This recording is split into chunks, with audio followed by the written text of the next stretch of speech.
Olá, quinto ano, bom dia, tudo bem com vocês? Hoje é dia 10 de dezembro, quinta-feira.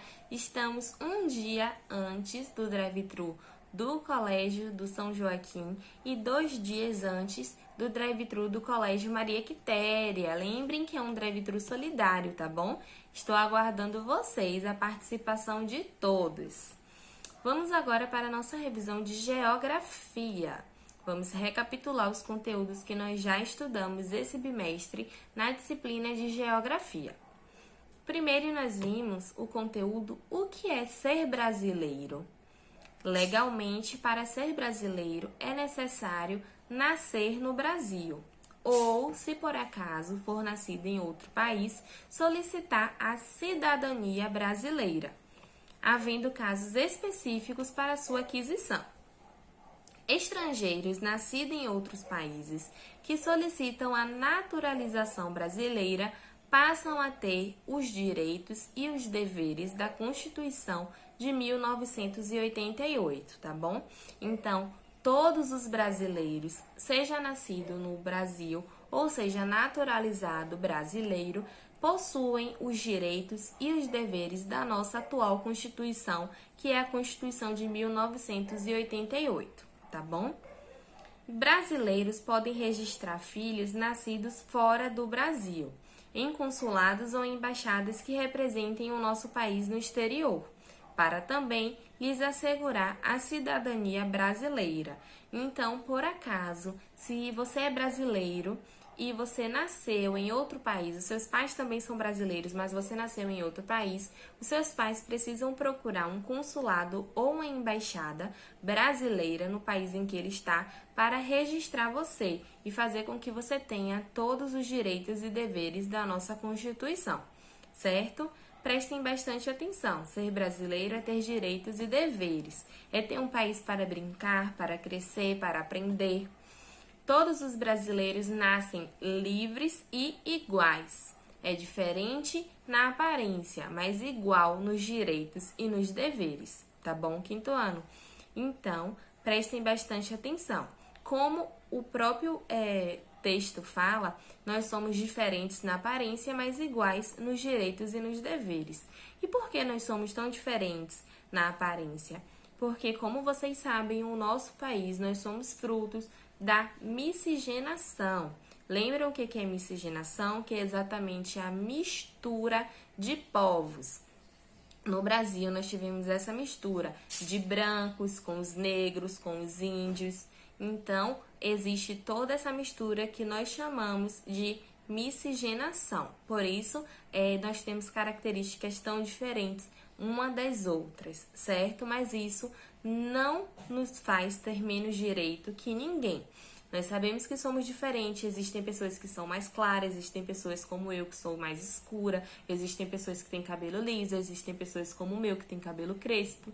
E isso não tira o direito e nem dá mais direito a ninguém.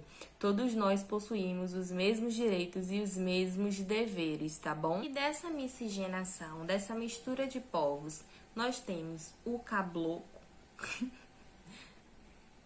Caboclo. E dessa miscigenação, dessa mistura de povos, nós temos o caboclo, que é a mistura do europeu com o indígena. Nós temos o mulato, que é a mistura do europeu com africano. E temos o cafuso, que é a mistura do indígena com o africano, tá bom? Também temos os tupiniquins, que é a parte do povo indígena que começou a colaborar com os portugueses. E temos também os tupinambás, que foram aqueles indígenas que ofereceram resistência aos portugueses, tá bom? Eram os indígenas que não aceitavam a cultura europeia, não aceitavam todas aquelas pessoas europeias no nosso país, certo? Como vocês sabem, os portugueses, eles atraíam o interesse do povo indígena com espelhos e ferramentas e era trocado por pau-brasil. Eles acabaram abusando da inocência dos índios, que eles nunca tinham visto espelho, nunca tinham visto garfo, nunca tinham visto faca, brinco, e acabaram ficando apaixonados quando viram aquelas coisas que eles nunca tinham visto no Brasil. E os portugueses, em troca, pegavam o pau-brasil, que era a riqueza do nosso país, certo? Bom, outro assunto que nós estudamos nesse bimestre foi a questão da escravidão. Nós vimos que existem 4 cidades brasileiras que mais receberam escravos durante o período da escravidão, que foi São Luís, no Maranhão, Recife, em Pernambuco, Salvador, aqui na Bahia, e a cidade do Rio de Janeiro, no estado do Rio de Janeiro. Na região sul do país, a escravidão era menos intensa. Por quê? Porque era uma região muito fraca economicamente, então não precisava de mão de obra, certo? Quinto ano. Nós vimos também a Lei Eusébio de Queiroz, que foi a lei que proibiu o tráfico de escravos da África para o Brasil. Foi apenas o tráfico atlântico que foi proibido e não o trabalho escravo. Então, essa lei, ela garantiu que fosse acabado, que não tivesse mais o tráfico de escravos da África para aqui. Mas ela não garantiu que acabasse a escravidão, tá? Essa foi outra lei, a Lei Áurea, certo?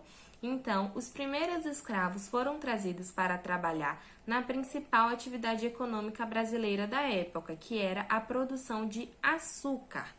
Eles substituíram os indígenas por não serem aquela mão de obra mais qualificada. Os escravos, eles trabalhavam de uma forma melhor do que os indígenas, então eles substituíram os indígenas. E também pelo fato do comércio de escravos ser uma atividade muito lucrativa. Também atuaram na agricultura de café, na criação de gados, em atividades em pequenas manufaturas, em atividades domésticas, na mineração e como ajudantes gerais nas grandes cidades. O quilombo mais famoso estava localizado em terras que hoje pertencem ao estado de Alagoas, o quilombo de Palmares. Seu líder ficou conhecido como Zumbi de Palmares. Nós vimos no nosso projeto da consciência negra. As heranças culturais dos diferentes povos africanos misturaram-se no Brasil e deram origem a práticas culturais afro-brasileiras. Essas culturas foram, porém, desprezadas e até mesmo proibidas pelas autoridades brasileiras. Eram punidos aqueles que tentavam praticar suas religiões ou jogar capoeira. Isso naquela época, tá? Quinto ano. Hoje em dia, todos nós somos livres para praticar a religião que quisermos e praticar também o esporte que quiser, dançar capoeira, fazer o que quiser, certo?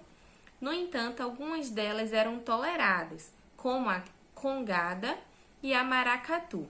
Esse cenário se alterou um pouco no começo do século XX, quando artistas começaram a valorizar aquilo que fosse genuinamente brasileiro, dando destaque para o samba e outras manifestações da raiz afro-brasileira. Outro conteúdo que nós vimos esse bimestre foram os movimentos migratórios.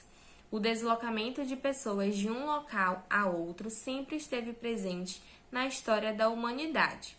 Os fluxos eram mais intensos e regulares nos tempos em que os seres humanos não dominavam a técnica de agricultura e as populações se mudavam constantemente de locais em busca de terras férteis, alimento e abrigo. Isso se caracteriza nomadismo. Nômade é aquele que não tem habitação fixa, que muda de lugar frequentemente em busca de melhores condições de vida. E o oposto dos nômades são os sedentários. Os sedentários são aqueles que possuem o seu lar, eles criam raízes em um local e se estabelecem apenas naquele local, certo? Isso se caracteriza o sedentarismo. Assim, grande parte da humanidade desenvolveu sua vida em torno de práticas regulares no campo, na agricultura ou na cidade e estabeleceu a sua moradia. Geralmente, a maioria das pessoas são assim, A gente mora em um local e mesmo que a gente se mude, geralmente é sempre para a mesma cidade. Não é verdade? Você já morou em outra cidade? Me conte, você conhece pessoas que são nômades, que estão sempre viajando, sempre morando em cidades diferentes, em países diferentes? Se você tiver, muito legal. Então, quinto ano, nesse vídeo nós vimos os principais assuntos que nós estudamos nesse bimestre na disciplina de Geografia, certo? Deixo para vocês a atividade no slide, revisem todo o conteúdo, revisem todo o livro, estudem, façam a leitura, tá bom? E qualquer dúvida pode estar entrando em contato, certo? Então, beijinhos, tchau, tchau e até amanhã para nossa revisão de ciências.